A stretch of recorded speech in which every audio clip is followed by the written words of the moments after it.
Hare Krishna. We are live now. I can see three devotees have already joined the YouTube.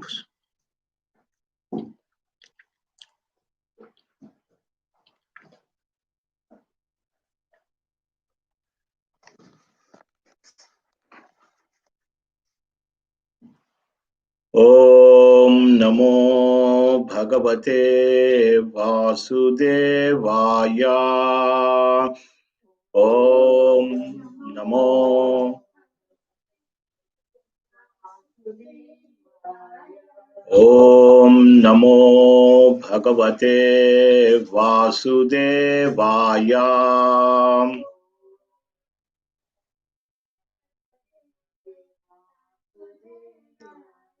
Om Namo Bhagavate Vasudevaya.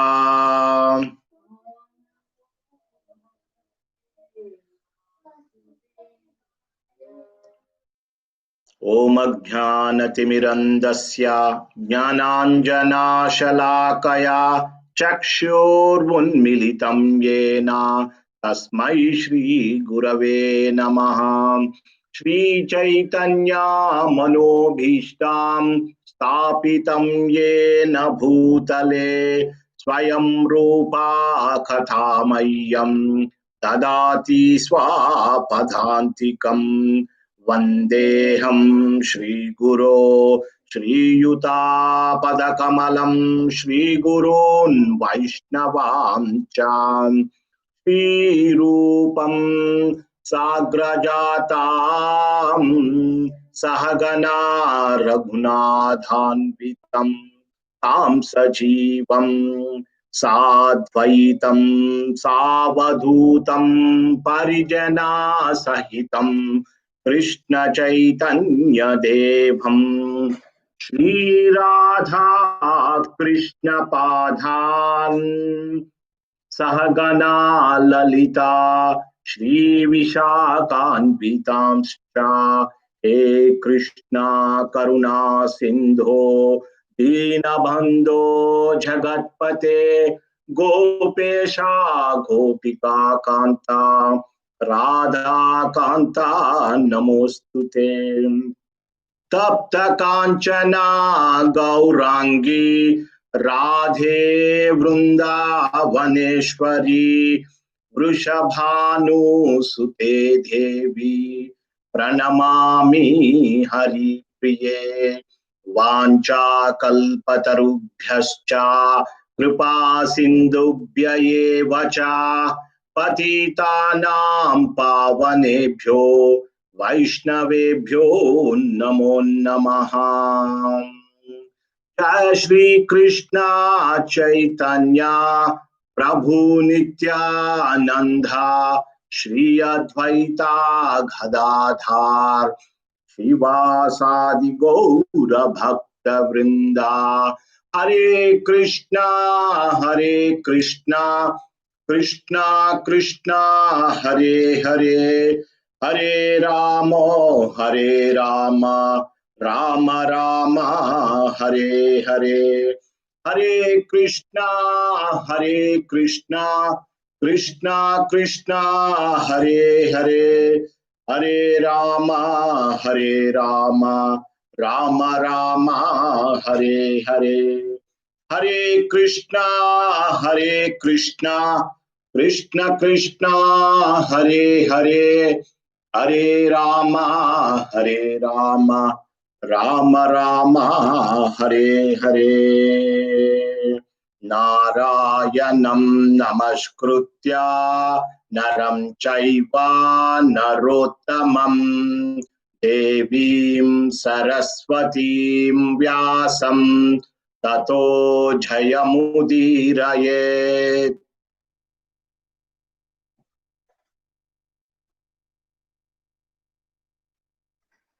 Hare Krishna. Welcome all the devotees.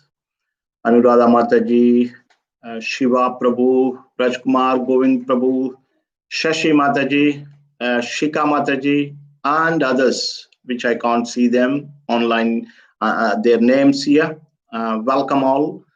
Thank you for your kind support to be able to continue this program. So Hare Krishna, Bhuvneshwar Radha Mataji. So Sumedh is supposed to do this session, but he's very busy with his classwork. He had just started his A levels, but he'll be able to do the next session. And he had asked me if I could do the session so that we will be able to continue. And also, we were wondering, rather than every week, because now there are so many programs going on, we were thinking, that about doing these sessions alternate weeks rather than every week.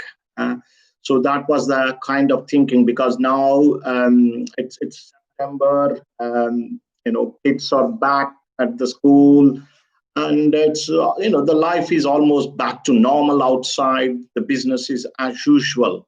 So we were thinking maybe we could do alternate Sundays rather than every Sunday. Also, that way devotees get some rest as well, because on Sunday we have ISKCON Manchester class, on Friday ISKCON Manchester class as well. So let me know your thoughts. I'm happy to listen to you on that note. So I hope I would be able to do some good job as Sumedh, because he's been preparing well and he's been doing some good job with your blessings.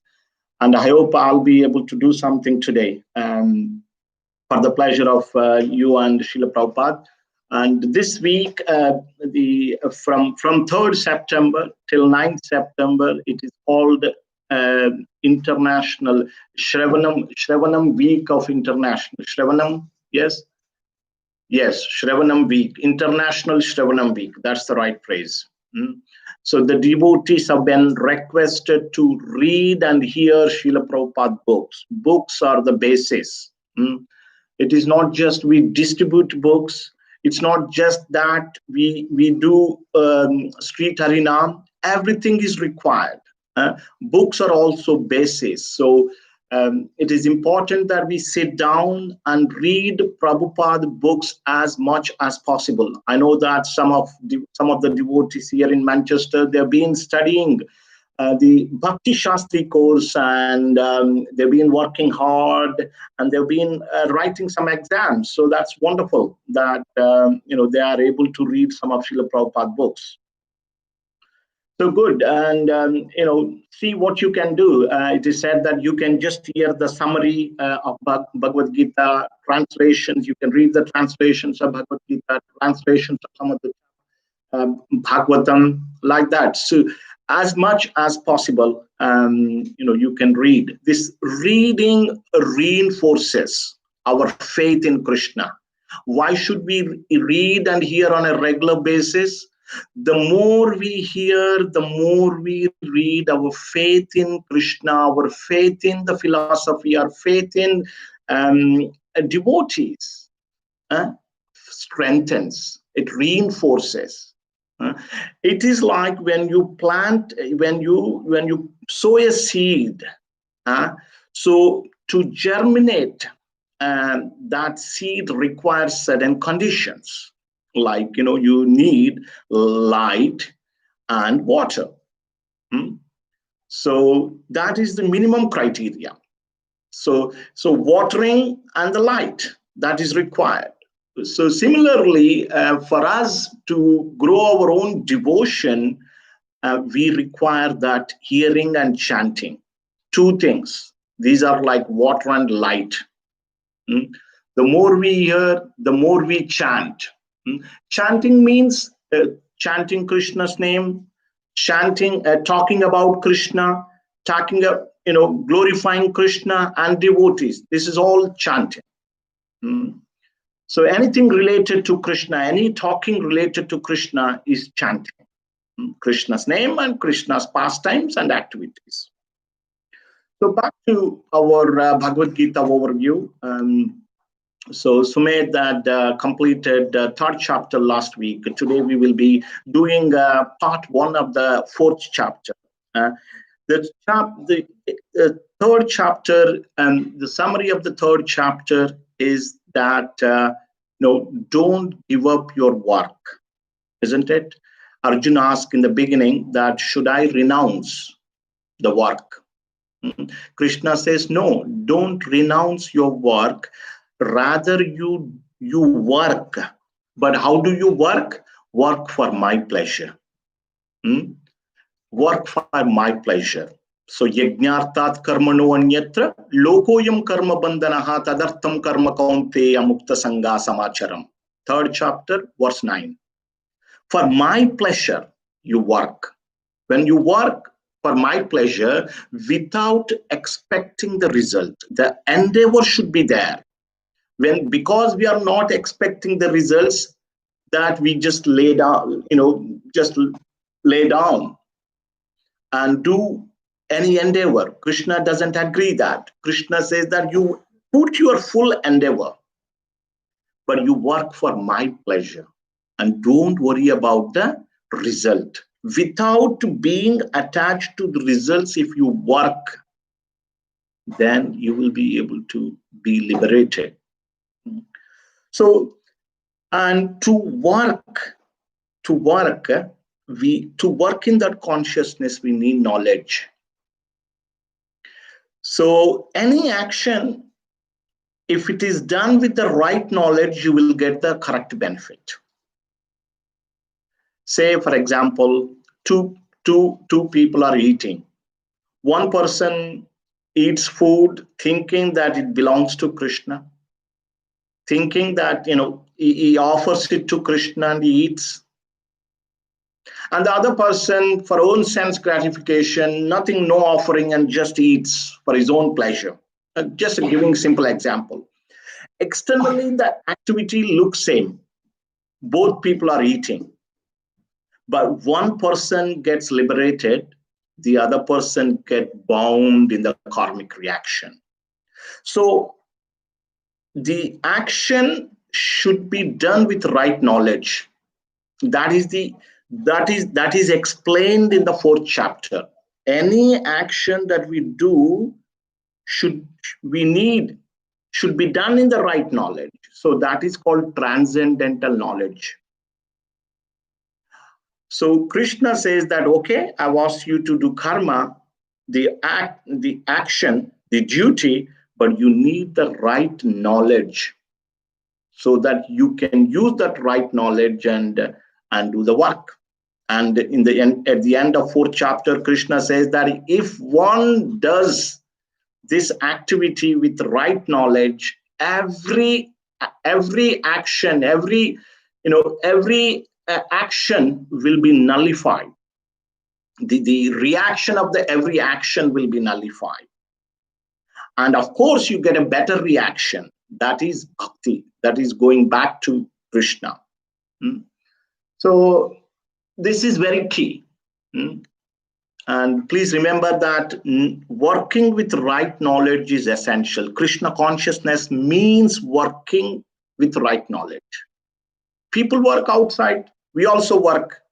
The only thing is that we work with right knowledge, that we are the servant of Krishna, everything belongs to Krishna, and that is the consciousness, and don't expect the results.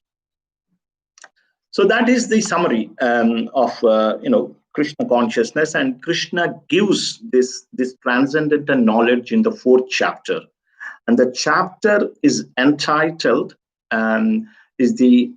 transcendental knowledge. And in the third chapter, at the end, Krishna says that the lust covers one's real knowledge.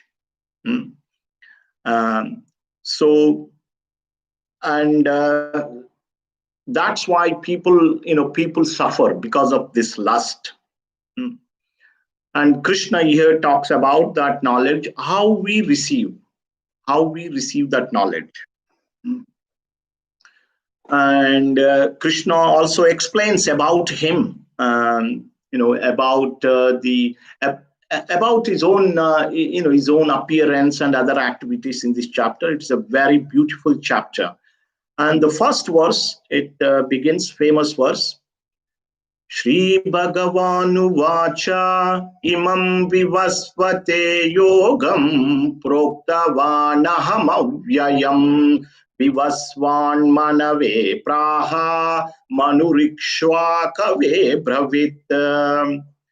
Krishna says that I've instructed this imperishable science of Bhagavad Gita to initially sun god, and sun god instructed to his son Manu, and Manu instructed it to his son Ikshvaku. So Krishna is telling Arjun that this science was given, was there, has been there for centuries, for ages and ages. And even great people, they require this knowledge. He is giving sun god. Sun god needed this knowledge. Sun Manu, he needed this knowledge. And Manu's son Ikshvaku. So all these administrators, they had this knowledge. They needed this knowledge. They did not give up their work. Oh, Arjun, you are trying to give up your duty as a warrior. But here, see, these great administrators, great kings, they did not give up their work. Rather, they worked with the right knowledge.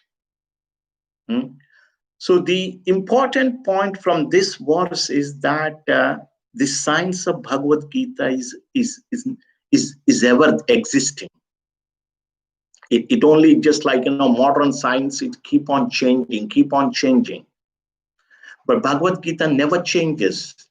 It is said that, can anybody remember how long ago Krishna instructed the science to Vivaswan, sun god? Can anyone type in? It's a number. How long ago Krishna instructed the science of Gita to Vivaswan, sun god? Nobody knows? I hope you are still there. 120 million years ago, approximate estimation. 120 million years ago. So,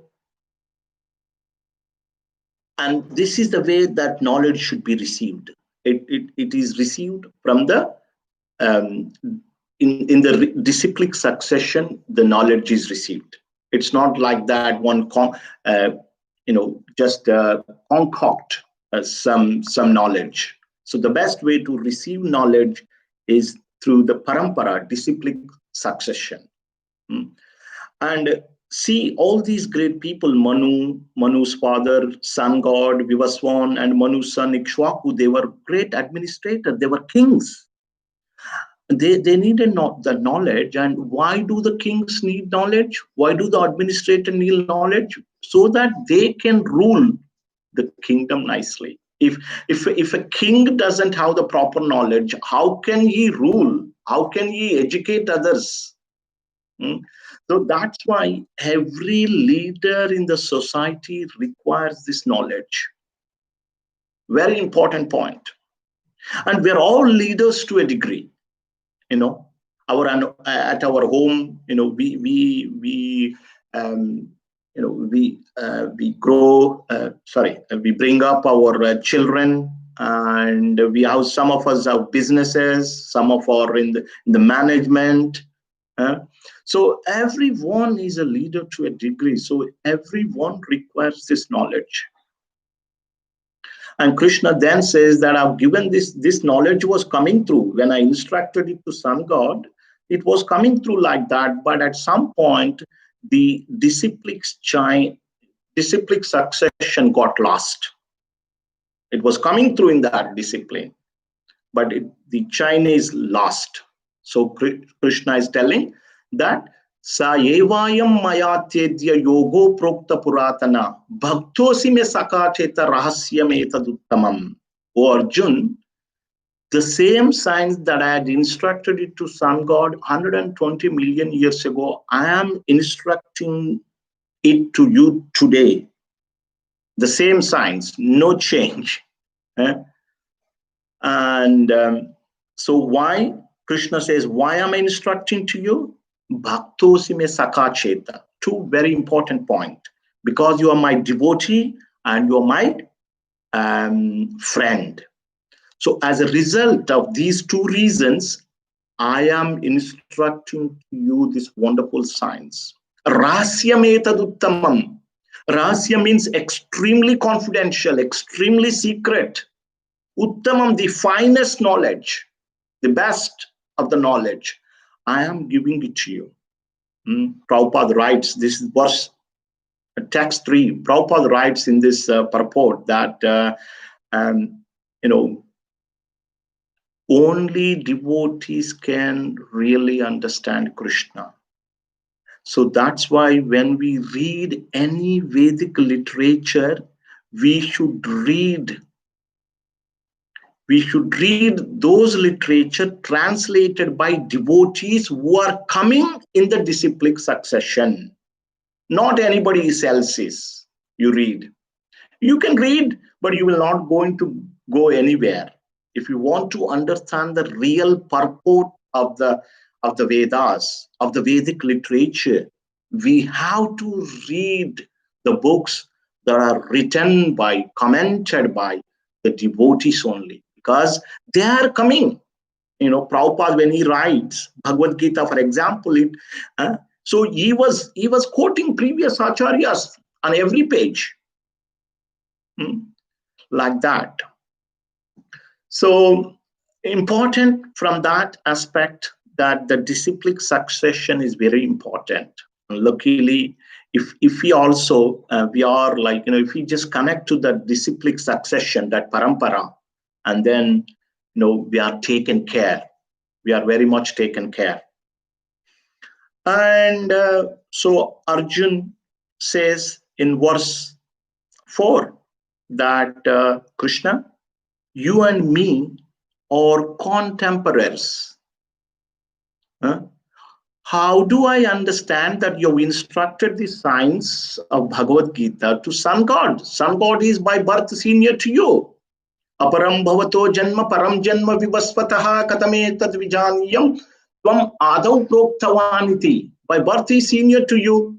You and me are contemporaries. How do I understand that you instructed the science of Gita to Sun God? Here, Arjun knows Krishna is the Supreme Personality of Godhead. He is ever existing, but he's asking on behalf of us. Some of us may be wondering that how Krishna can instruct. So Arjun is posing these questions on behalf of us. Yes. Just like Parikshit was put into a condition, a situation, so that the Bhagavatam can be delivered in this world. He was an amazing devotee, a great first-class devotee of the Lord, Parikshit. Yes, he was personally protected by Krishna when he was in the womb of his mother Uttara. And he was just like put into that particular situation, like, that he would die within 7 days with a snake bite. That's a kind of situation he was put into, so that Bhagavatam can be, delivered to the humankind. Similarly, Arjun is also put into some kind of illusion in a situation that, so that the Bhagavad Gita can be delivered to this humankind. So he's asking on behalf of us. One wonderful point I always liked from this verse is that if you see how Arjun is asking, there is a communication principle for all of us to learn how to communicate. So the Arjun says, how can I understand? So Arjun says, how am I to understand? And this is the communication style. He's not asking that I can't believe. Krishna, you and me are contemporaries. I can't believe you that you instructed the science to Vivaswan, Sun God. But rather, see the communication style. How can I understand? Katame tad vijaniyam tvam adau proktavaniti. So it's a nice way to ask when there is some kind of misunderstanding, when there is doubt. The better way to ask is, how can I understand? Or otherwise, am I correct in understanding in X, Y, Z? We just assume things. We just simply assume things. When I look at some person, I just assume. So one devotee was telling, when you assume, it will create as between you and me. Assume. ASSUME. So he was telling that if we assume, then it will create as between you and me. So don't assume. So communication style we can learn from Arjun. How am I understand? How can I understand? Or am I correct in understanding such and such? So in response to Arjun's question, Krishna says in verse 4 that Sri Bhagavan Vacha Bahuni me vyatitani janmani tavacharjuna tanyaham veda sarvani natvam veta parantapa. Krishna says, O Arjun, both you and I have had many births. Bahuni me vyatitani. We had several births. Many births, both you and I have passed. The only difference, what's the difference? I can remember everything. Tanyaham veda sarvani, natvam veta parantapa, but you can't remember. So this is the situation. The difference between the Lord, that although Krishna appeared many times, many births he had, many appearances he had, we also had. But the big difference between Krishna and is, Krishna can remember everything, we can't remember. And if I ask some of you exactly at 4:29 yesterday, what were you doing? And you would go like this, Prabhu, just let me think. And what about the other day? What about 2 days ago, 5 days ago, 1 month ago? Like this. And there is a disease called Alzheimer, dementia. People know dementia, and they read the newspaper, and the same newspaper again, they go to the same paragraph again and again. They forget within few moments, and they will be reading the same article day in and day out. So, and the question can be asked, why Krishna had to take birth? People may think that, I'm taking birth repeatedly. Krishna is also taking birth. Both Krishna and me are same. Krishna is like me.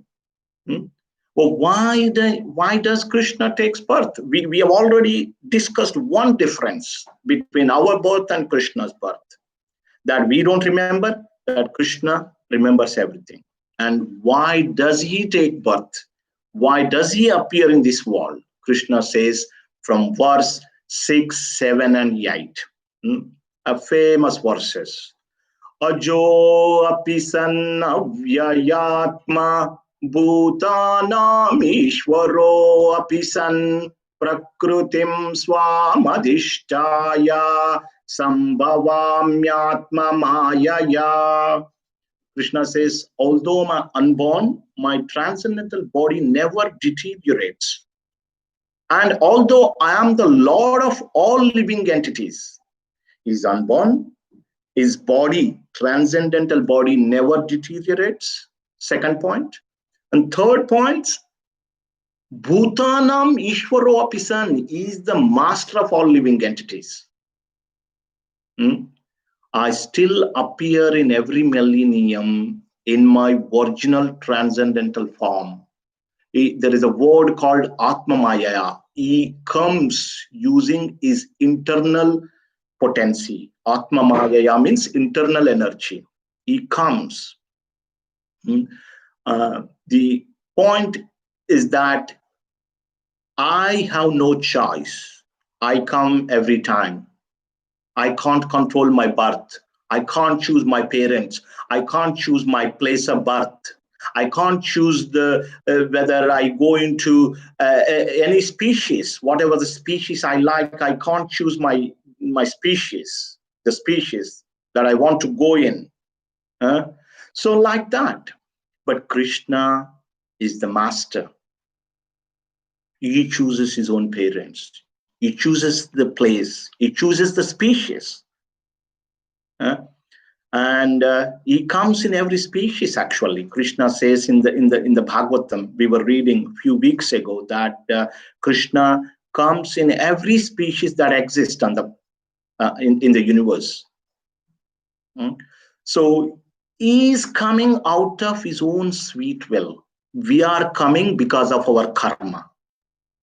I am forced by the laws of nature, but Krishna is the master. He is coming is with out of his own sweet will, and his body never deteriorates. Transcendental body. Prabhupada writes many times that there is no difference between Krishna's, say for example, for our soul and the body, there is difference. We are different, but there is no difference in Krishna's case. And why? Why does he come? For other reasons are given in verse 7 and 8, famous verses. Yadha yadha hi dharmasya glanirbhavati bharata abhyutanam adharmasya tadatmanam srujamyaham. Whenever and wherever there is decline in religious practice, O descendant of Bharata, and a predominant race in a religion, at that time I descend myself. When there is a decline in religion and increase in the religion, and Krishna says, Srujamyaham, I come, I personally descend myself. And further reasons are given in the next verse, famous verse. Paritranaya sadhunam vinashaya cha dushkrutam dharma samstapanartaya sambhavami yuge yuge. Krishna further says, why do I come? To deliver the pious, to punish the miscreants, and to re-establish the religious principles. I come every millennium. So Krishna appears in this world, we also appear, but he comes as per his own sweet will. We are bound by our karma. He chooses his own parents. He chooses the place he wants to take birth, and he remembers all of them, and we don't remember. He is coming for a particular reason to show mercy upon these living entities. When he comes, he enacts pastimes. With that pastimes, those pastimes, they act as a medicine for the conditioned living entities. Bhava aushadam. Aushadam means medicine, bhava means material world. So for the material existence means punarapi janam, punarapi maranam. Repeated birth and repeated death is called material existence. Repeated birth. So, and the medicine for that material existence is Krishna Katha, the pastimes of Lord Krishna and his incarnations. And Krishna says that to deliver the pious, to protect the pious people, and to punish the miscreants, and to re-establish the religious principles. I come in every millennium. Prabhupada writes in the purport that actually a pure devotee is already delivered. There is no need for Krishna to come and deliver him. Because, by taking shelter of Krishna, he's going to go back to Krishna, and he's delivered within this body, a pure devotee. And as far as miscreants are concerned, he can do anything. He can send a little mosquito to punish these miscreants, a little virus or something like that. He can do so many things, but why does he come? Prabhupada writes in the purport that the pure devotee is very anxious to see Krishna personally. So to fulfill the desire of his pure devotees, he personally comes. Krishna personally comes. And also he likes to have that, he enjoys being son of Yashoda, being son of Nanda Maharaj, being friends of Gopas, coward boys. He just enjoys, he relishes these pastimes. Actually, some of these pastimes give pleasure to him. So to do that, Krishna comes. And Prabhupada gives also sometimes this analogy. People think that Krishna is coming, Krishna is taking birth, I am also there, I am also taking birth. What is the difference between Krishna and me? Nothing, no difference. And Prabhupada gives this wonderful example, like, sometimes a king goes to the prison house. And because king goes to the prison house, he's in the prison that time. The prisoners thinks he's also like me. He's also one among us. He's like a thief. He's in the prison. He's conditioned like myself. But he's king. If he wishes, he can deliver all the prisoners. If he just orders that all these prisoners should be delivered, everyone will be delivered. So that's kind of difference. He's the king. And what do we gain by understanding this knowledge about Krishna? Very, very famous verse. So, verse 9. Janma karma cha me divyam yevam yo veti tatvataha tyaktva deham punarjanma naiti mameti so Arjuna. Krishna is telling that my appearance, my janma, my birth, my karma, my activities, they're all transcendental, divyam. As I mentioned, they act as a medicine for our material existence. Bhava aushadam. Krishna here says, my birth, my appearance, my activities, they're all transcendental. One who knows this truth about me, what is that truth?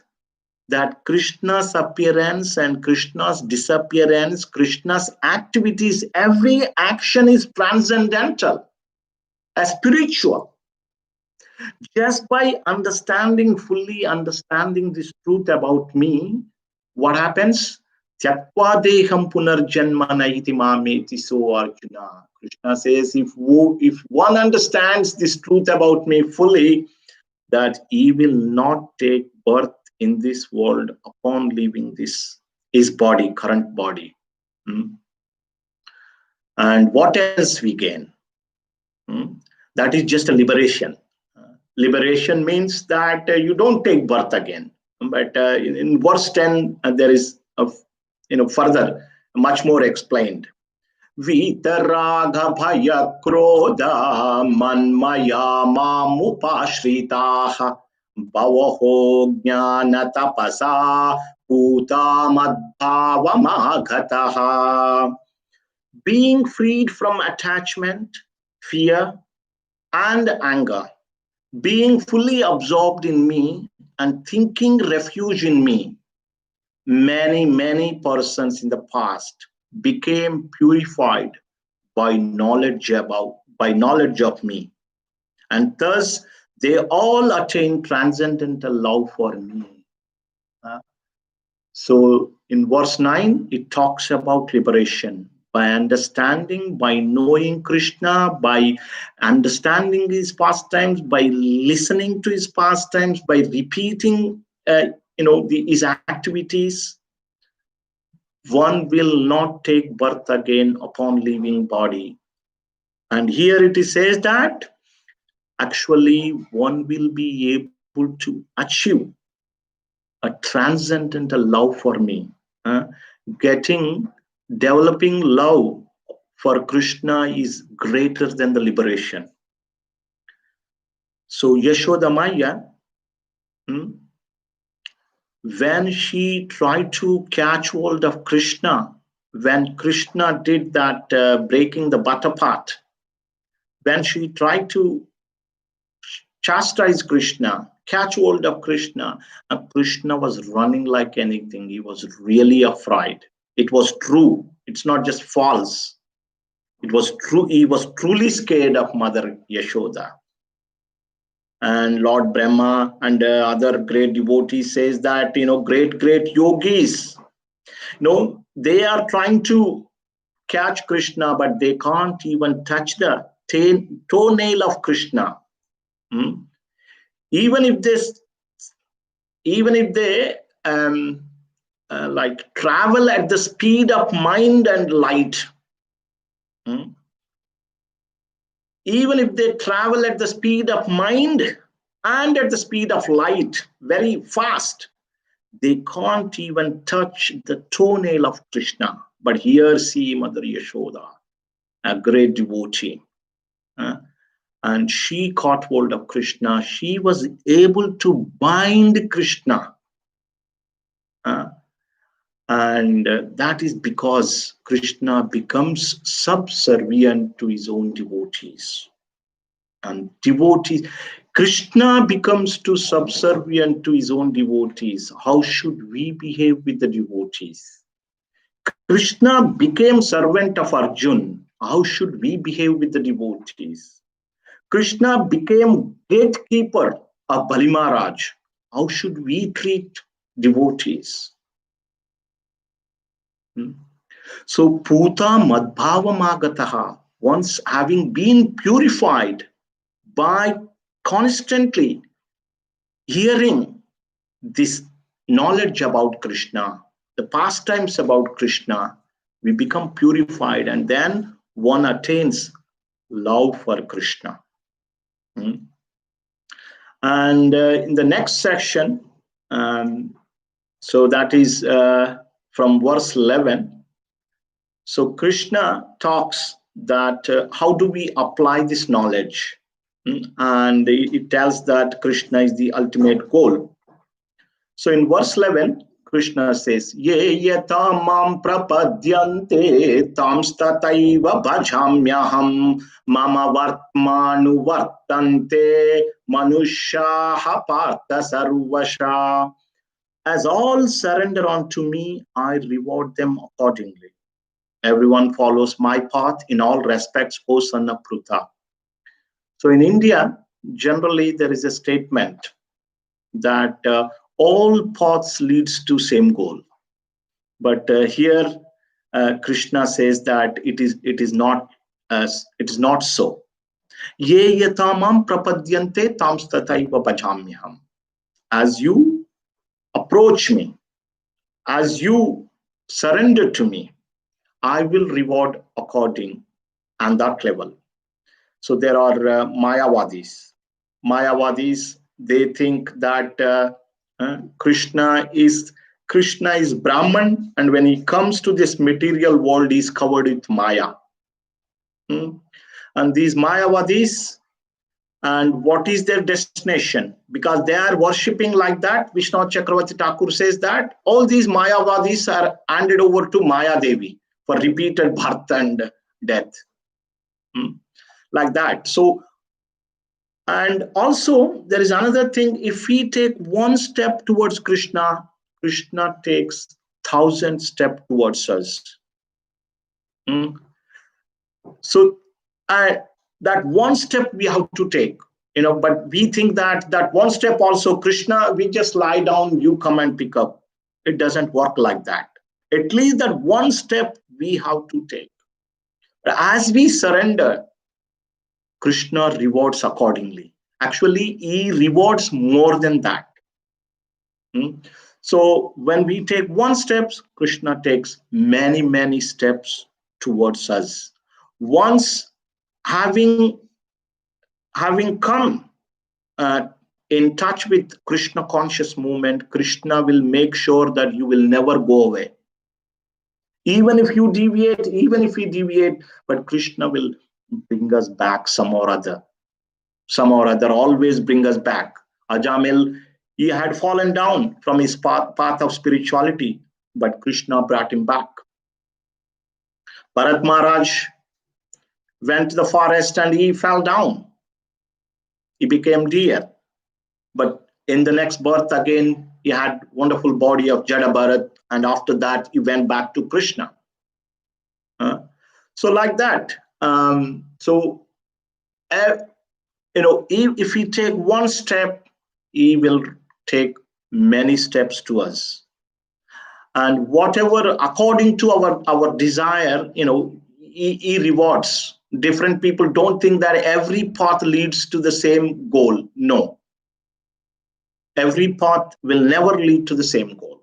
There is a gradations in the spiritual spiritual benefit that one can get. And the next verse 12. Kankshantah karmanam siddhim yajante iha devataha Kshipram ye manushe loke siddhir bhavati karmaja. Krishna here says, men in this world desire success in fruitive activities, and therefore they worship the demigods. Quickly, of course, men get results from the fruitive work in this world. So Krishna says that why don't, when having said everything about Krishna, how great Krishna is, and just by understanding his activities, his pastimes, one will get liberation, and not only liberation, but also attain love for Krishna. But having known that, why do some people worship demigods? Because they want some quick results. They want some material benefit. And that's why they worship the demigods. And they receive those results. But actually, they should know that Krishna is the master of the demigods. And in verse 13, Krishna talks about the current caste system and how should we understand. Chaturvarnyam maya srushtam gunakarma vibhagashaha tasya kartaram apimam vidya kartaram avyayam. So according to the three modes of material nature and the work associated with them, the four divisions of human society are created by me. And although I am the creator of this system, you should know that I am yet the non-doer, being unchangeable. So the four caste systems are there, and that is Brahman, Kshatriya, Vaishya, Shudra. They are not based on the birth. Krishna says, how did he divide? Guna, karma, vibhaga, shahad. The division has been done based on these two qualities, based on one's quality and one's activity. So it is not by birth. The four orders in the society, the four caste systems. So usually when a person born in a Brahmin family, for example, usually they are trained as Brahmins. When that's what happens, say for example, whatever I'm good at, I'll teach my son or my children. But that doesn't happen always. A lawyer's son never become a lawyer, always become a lawyer. Doctor's son always becomes a doctor. There are variations. So the Brahman, Kshatriya, Vaishya, Shudra should be understood on what qualities they have. A Brahman means they should have certain qualities. Kshatriya means they should have some qualities. Vaishya, like that, there are some qualities. So based on the quality, one person we should recognize whether a person is fits into Brahman, Kshatriya, Vaishya, or Shudra, like that. And in the next category, Krishna, from verse 16 to 24, he talks about the action, the interaction of the action.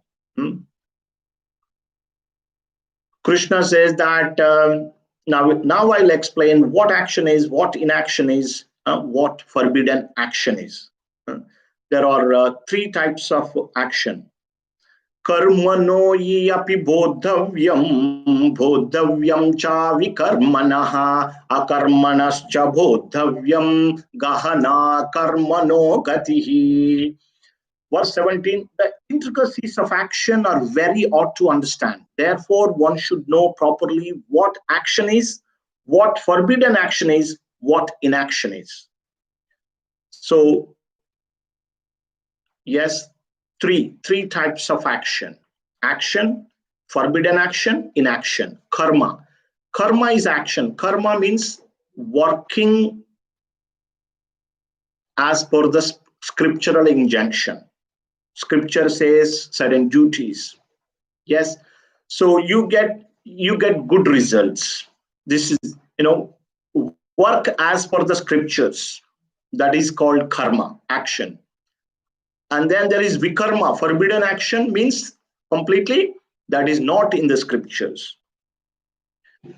And inaction is that when we act in Krishna consciousness, that becomes inaction. So when we act according to scripture, we get some punya or piety. This is karma. We called it karma. This is not called vikarma. Karma means acting as per the scriptural injunction, karma. So when one does karma, acting as per the scriptural injunctions, one gain piety. And with this piety, he will take birth again. Usually the side effects of piety, good results are one, Shuchi Nam Srimatangehe. They are born into family of very wealthy people. They look beautiful. They have higher education. They become pop singers. They become great football players. They are born into a royal family. But that doesn't mean that they will be freed from suffering. In this world, there is still suffering. They will still undergo suffering.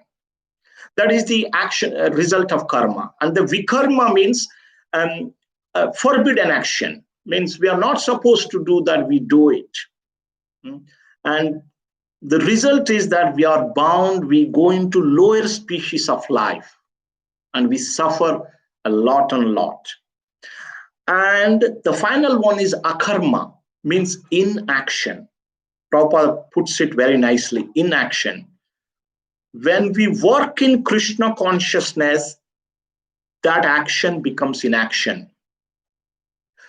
So inaction means this inaction leads to liberation or the path of devotion, and eventually we go back to Krishna. So that is inaction. So Krishna here says that not only we should give up with the forbidden action, but we should also give up the action, karma. Rather, we should do akarma. Means acting or working in Krishna consciousness. Working that everything belongs to Krishna. I belong to Krishna. I am only here temporarily. People think it's easy to develop this knowledge, but it's not easy. It's not easy to gain this. How many of us really can give up the fruits of action? When we do something, we always think, I am doing this, I'm going to get that result. Always think without the result. It's not easy. Krishna always repeatedly says that never be attached to the fruits of action. But to develop this, when can we do this in action? Inaction means action in Krishna consciousness. acting in the right consciousness. When can we do this? When we get the mercy of the Lord and his devotees. Then only we will be able to develop. Although I know the truth, I'll not be able to practice that because I know it, but I can't practice it. I've not developed that consciousness. So that's why accepting a guru and following their instructions are very important. Just because I'm reading this, can I apply that truth, simple truth, that not be attached to the result? It's simple, very simple. We read day in and day out every page of Bhagavad Gita, but we can't apply the truth. We have not realized that. We are not able to put that into practice. We can only do that when we get the mercy of the devotees, when we get the mercy of the Lord, when we accept spiritual master and practice the principle that they have given us. This will lead to this liberation. So I will stop there. And Krishna says that the summary is that you work, but work in right knowledge. Work with right knowledge. So that's why Krishna is giving knowledge about him. So thank you very much. I will stop there. It's 2 minutes to 5 o'clock. If you have any comments or any questions, please do let me know. And also let me know if it is okay, we do these sessions alternate weeks as opposed to every week. Let me know your thoughts as well. Rajkumar Govinda Prabhu, Krishna instructed Arjuna 5,000 years ago on this planet Earth. And you mentioned Krishna instructed to sun god to 1 million years ago. Did this happen on the sun planet? Yes, Prabhu. That happened on the sun planet. Absolutely right. And sun planet is very, the temperature is quite high. And sometimes people think that how can somebody live on the sun planet? Common people, devotees, they know. How can somebody live on the sun planet? Life cannot exist on the sun planet. It is so hot. So usually I give various examples that there is one microorganism which lives at 95 degrees centigrade. And we in biology, we used to use the RNA, ribonucleic acid. We extract that and we use in the experiment. That microorganism lives at 95 degrees centigrade. So just imagine we suffer when it comes to 27, 28, 29. Imagine the microorganism living at 95 degrees centigrade. So we can't live in the water. Just because I can't live in the water, fish cannot live. There are so many living entities in the water. I can't live in the ground. If you dig the ground in the garden, there are so many living entities. So just I'm giving some examples. Rajkumar Prabhu, you know this truth, but general conception, when we say that Krishna instructed the science to sun god, they think, how can life exist on the sun planet?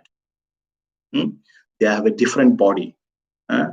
Microorganisms have a different body. They live at 95 degrees centigrade. Some of the microbes, when you dig, some of the living entities in the earth, they have a different body. Actually, I was trying to buy a chili, red hot chili from Asian store. And I saw some creatures, small living entities were moving in and out, living in the chili, believe. Can you imagine living in chili? Because they have a different psychophysical nature and different bodies they have. And they can live at a different atmosphere. Just because I can't live, I can't conclude that nobody can live in the water. So thank you very much, and Hare Krishna.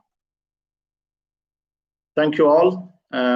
Recently joined Purushottam Prabhu, Shika Mataji also there, Satish Prabhu, Rajkumar Prabhu, Ram Prabhu, Bhuvaneshwari Mataji, Anuradha Koli Mataji and Shashi Mataji. Thank you all. Hare Krishna. I'll end the session here.